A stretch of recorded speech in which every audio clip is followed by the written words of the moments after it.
আসসালামু আলাইকুম।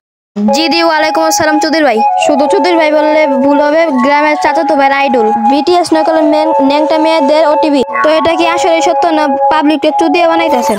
বলা পায় না, এতদিন পিঁপড়ার বাসায় ডিল মারছো, এতটুকু পর্যন্ত ঠিক ছিল। কি দরকার ছিল জেনে বুঝে বল্লার বাসায় ডিল মারা? এখন বল্লার কামড় সহ্য করতে পারবা? এ বাবা ভাই, আপনি কিসের বল্লার কামড়টা মারতে না? আপনার কথা শুনে আমার বারটা সব জড়ে পড়ে গেছে ভাই। আপনার কথা শুনে আমার দমটন কাঁপা শুরু করছে। আহা, বায়নচুত কি গায়ের লেখা থাকে? এগুলো তো বোঝা যায় কাজকর্ম আর আচার ব্যবহারে। এসব বায়নচুত যে ভিডিওগুলো করে ওরা নিজেরা মনে করে যে আলটিমেটাম টাইপের ভিডিও দেওয়া লাইছে, বয়সটা দেওয়া লাইছে, কি জানি এমন বাল ছেলে কাম করে লাইছে। ওরা যে একটা বায়নচুত ছোট একটা এক্সাম্পল দেয়, রাস্তার পাশে যে সব জন্য করে থাকে ওদেরকে দেখবে এক একটা হেয়ার কাটিং এমন ভাবে দেয়, ওরা নিজেরা মনে করে কি ওদেরকে হিরোর মতন লাগে। ওদেরকে তো রিয়েলিটিতে বান্দরের মতন দেখা যায়। তো সেম জিনিসটাই দেখো, এসব বায়নচুত টিকটকে আইসা এমন ভয়েস দেয়, ওরা নিজেই মনে হয় মাফিয়া টাফিয়া ক্যারেক্টার টাইপের কিছুটা ভাবে। বাট ওরা যে আসলে একটা বায়নচুত, ওরা নিজের ভিডিওতে দিয়ে যায়। এটা প্রতিটা টিকটকার বায়নচুতের ভিডিও দেখা যায়। Your boy is back. Haha, your বয় মানে বুঝতেছো, যাই ভিডিওটা দেখতেছো ছেলে মানে পুরোই ছড়ায়, মানে এগুলো বায়নচুত গুলা মুখে ভিটে যারা আসে ওইটা দিয়ে ভিডিও বানাই ফেলে। এসব বানার পর নিজেই মাফিয়া টাইপের কিছু একটা ভাবে। এসব বুকচুদার ভিডিও দেখলে তোমার নিজের কাছে বুকাচুদা মনে হবে। নর্মালি একটা জিনিস দেখো, রাস্তাঘাটে যেসব ড্যান্ডিগুলো থাকে ওরা কিন্তু কোনো কথা ভেবে চিন্তা বলে না, মুখে যা আসে তাই বলে।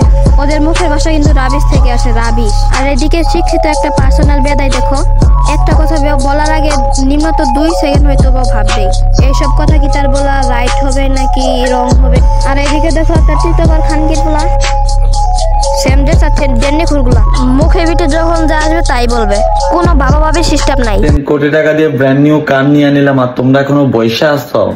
তো কি করবে, চুদবে? তোর কারের বিষয়টা এই ভিডিওর ভিত্তি প্রপার লজিকের সাথে দেখাই। তার আগে এইসব খানকিগুলা কিভাবে জন্মাইছে এটা তো বলছি, আর আজকেও বলতেছি। পুটকির ভিতরে যখন ঢুকাইতে গেছে মনে হয়তো কোনো সমস্যা হয়েছে কোন টাইমে, এই কারণে এই খানকিগুলা এরকম হয়েছে। তো হে গাইস, তোমরা যদি চাও তোমরা পাগলা বাজার টপ.com থেকে তোমরা টপ আপ করতে পারো, অনেক কম দামে টপ আপ দেওয়া হয়। তোমরা যদি টপ আপ নিতে চাও তাহলে ক্রোম ব্রাউজারে সার্চ করবা paglabajar.com, তাহলে চলে আসবে, তোমরা অনেক কম দামে টপ আপ করতে পারবা।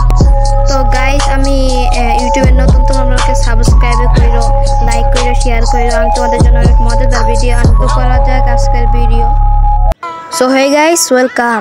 আই হোপ আপনারা সবাই ভালো আছেন। আমি আল্লাহর রহমতে। ফার্স্ট অফ অল ওর বয়সের ব্যাপারটা ক্লিয়ার করলাম। এখন লেমনগিনি ব্যাপারটা প্রপার লজিকের সাথে দেখাবো। সো জায়গাটা লাড়াচাড়া দিয়ে বসো আর এই ভিডিওতে 100 লাইক কমপ্লিট করো। তো নেক্সট ভিডিও কাকে নিয়ে চাও সেটা অবশ্যই কমেন্টে জানাও।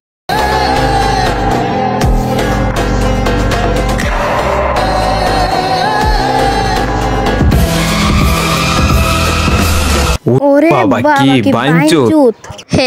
বায়নচুতের বিষয়টা ক্লিয়ার করতেছি। দুবাইয়ের মতন জায়গায় আর এক জায়গায় তুমি কখনো গাড়ি এইভাবে কখনো পার্কিং করতে পারবে না। আর ওই ব্লগের ভিতরে বলছে আমি গাড়ি নামাইছি, এখন তোমরা কি শান্ত? ভাই ওই কেমন গাড়ি নামাইছে বুঝাও আমার। স্কুলে না শোরুম দেখা যায় তাইলো কেমন নামাইছে গাড়িটা বুঝাও আমার। আসলে কিনা নামাইছে নাকি শোরুম ওনার ডেমো হিসেবে নামাইতে দিছে, না ওনারা দিয়ে মার্কেটিং করতেছে বাংলাদেশে? ওকে, যাই হোক, ল্যাম্বরগিনি হিসেবে সেকেন্ড ক্লু।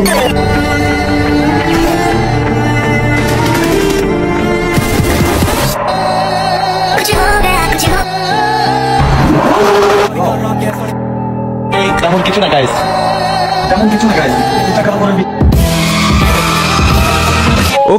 ওকে, এখন ক্লু নাম্বার 2। আপনারা এই বিষয়টা বুঝে যাবেন, আপনাদেরকে বুঝিয়ে বলতে হবে না। যে বায়নচুত শোরুমে ভিটে যায় 10টা ভিডিওর উপরে বানাইছে, সে বায়নচুত গাড়ি কাগজপাতি নিয়ে একটা ভিডিও বানাইতো না। ওকে, ওরা নিয়ে আমি 2টা ক্লু দিয়ে গেলাম। আই থিঙ্ক আপনারা এতেই বুঝে যাবেন। যদি না বুঝেন তাহলে এই ভিডিওতে 100 লাইক কমপ্লিট করেন।